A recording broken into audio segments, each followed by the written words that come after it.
We've been hearing for years now that China is cheating, that they've rigged the system, broken the rules, stolen their way to prosperity. You'll hear terms like forced technology transfers, intellectual property theft, state subsidies, dumping, currency manipulation. And yes, these are serious issues. But if we really want to understand what happened over the last 30 years, why America lost millions of good paying jobs, why our infrastructure is collapsing, why theirs is rising, why China now leads the world in manufacturing EVs and high speed rail, we need to look past the slogans and ask the uncomfortable question, is China really cheating, or did our own elites simply sell us out? For years, foreign companies wanting to access to the Chinese market had to partner with Chinese firms and share their proprietary technology. That's called a forced technology transfer. Critics say this gave China an unfair advantage, but let's be honest, no one was forced. Western firms wanted a slice of the biggest market on earth.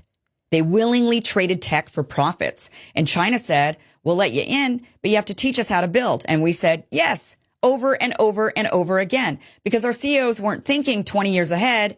They were thinking about their next quarterly earnings call. Yes, there's IP theft, there's hacking, there's state support, but let's not pretend we're innocent. The U.S. runs its own espionage operations. We've interfered in governments around the world. And when it comes to subsidies, the U.S. subsidizes agriculture, defense, oil and gas, Wall Street bailouts, and now tech firms under the CHIPS Act. We don't admit it. China does it openly because their system, the economy serves the nation. In our system, the economy serves shareholders. Currency manipulation? Well, that was true 20 years ago, but not anymore. China's actually spent the last decade propping up its currency to maintain stability. And non-tariff barriers, yes, China plays protectionist games, but so does everyone else, including us. We ban chip sales, restrict Huawei, embargo countries, and rewrite financial regulations to serve American interests.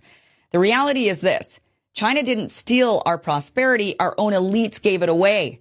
They pushed for China's entry into the WTO. They offshored factories, dismantled unions, and told American workers to learn to code. The steel towns collapsed. The textile mills vanished. The auto parts industry got hollowed out. But the Dow Jones hit record highs, and that's all that mattered. And what did China do with its surplus? It didn't hand out stock buybacks. It didn't pump the money into speculative finance. It built high-speed rail, smart cities, new energy grids, entire industries from scratch. And what did we do? Well, we built financial bubbles. We gutted public schools. We defunded infrastructure. We gave tax cuts to the ultra wealthy and told everyone else to tighten their belts. And now we think tariffs are going to fix this? Tariffs are like putting duct tape on a collapsing bridge. They raise prices, disrupt supply chains, and they invite retaliation. They don't build new factories. They don't create a workforce. They don't fix our broken system. At best, they're a pause button. But we don't need a pause. We need a reset.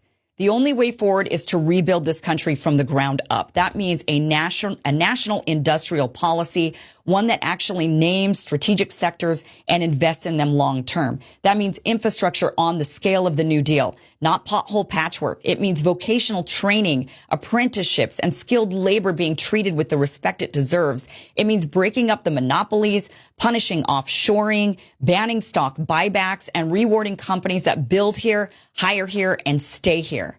But instead of doing that, instead of focusing on America, what are we doing? We're talking about war with Iran. We're dropping bombs on Yemen. We're spending billions, waging proxy wars on behalf of a foreign government while our own cities look like war zones. We're pushing endless military aid packages, inflaming global tensions, and marching toward another conflict that has nothing to do with the American people and everything to do with the interests of defense contractors and their lobbyists.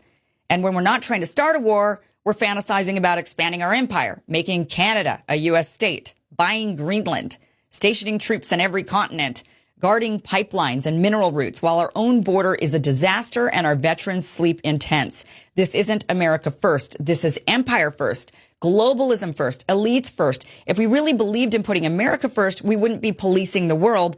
We'd be rebuilding our country. We'd have the best rail in the world, the cleanest water, the strongest power grid, the most resilient supply chains, the best educated workforce, the most secure borders. But we don't, because our leaders aren't interested in America as a nation. They're interested in America as an empire, a brand, a vehicle for wealth extraction. And that's the greatest betrayal of all. Because China is playing for China, acting in its own self-interest. Our ruling class is acting in their interest, not yours, not mine, not the country's. So no, the real problem isn't that China is cheating. The real problem is we've been lied to by the people who sold us a dream they never believed in, who hollowed out our middle class, who told us it was normal to work 3 jobs and still be broke, who mocked the idea of rebuilding this country while cashing checks from companies that sent your job to another continent. They handed China the blueprints. They signed the deals. They wrote the trade laws. And now they want to blame the people who took advantage of the opportunity they created? No, that's not cheating. That's smart. Ruthless, yes. Strategic, absolutely. But we should be taking notes, not throwing tantrums. If we want to win again, we don't need more sanctions. We need more engineers.